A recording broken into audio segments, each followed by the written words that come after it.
बिस्मिल्लाहिर्रहमानिर्रहीम। बचपन से हम और आप सुनते आए हैं, पढ़ते आए हैं कि कुरान मोमिनों के लिए रहमत भी है और जो नफ्सियाती और बातनी बीमारियां हैं उनके लिए शिफा बख्श भी हैं। हज़रत मुफ्ती कारी अल्लाह बख्श साहब कादरी दामत फ़यूज़ुहम, आप अपने मिजाज में एक रासिख आलिम की हैसियत रखते हैं। हाफ़िज़ुल मिल्लत नेटवर्क के तवस्सुत से वो हमें आजकल कुरान पाक के अनवारात से मुख्तलिफ़ सूरतें और मुख्तलिफ़ रुकुआत और मुख्तलिफ़ मौज़ूआत मुंतखब फरमा के उनकी शाफ़े किस्म की तशरीह जो हमें बताते हैं, समझाते हैं, हम समझते हैं कि इन चीज़ों को जब गहराई से सुनेंगे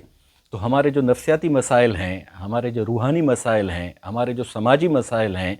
और हमारे जितने भी माशी और मुआशरती और सियासी मसाइल हैं, कुरान के अनवारात से हमें नूर मिलता जाएगा।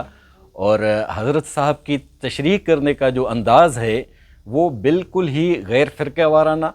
और ख़ालिसतन सुन्नत के मुताबिक और कुरान पाक की रूह के ऐन मुताबिक हैं। हम उनको गहराई से सुनने का अहद करेंगे और उनका जो भी प्रोग्राम हम सुनेंगे उस प्रोग्राम की आवाज़ को, उस प्रोग्राम की रूह को हम उम्मत के, अपनी अक़वाम के बाकी लोगों तक, ख़वातीन हों चाहे हज़रात, चाहे हमारी माएँ हों चाहे बहनें, उन तक पहुँचाने का अज़्म करेंगे।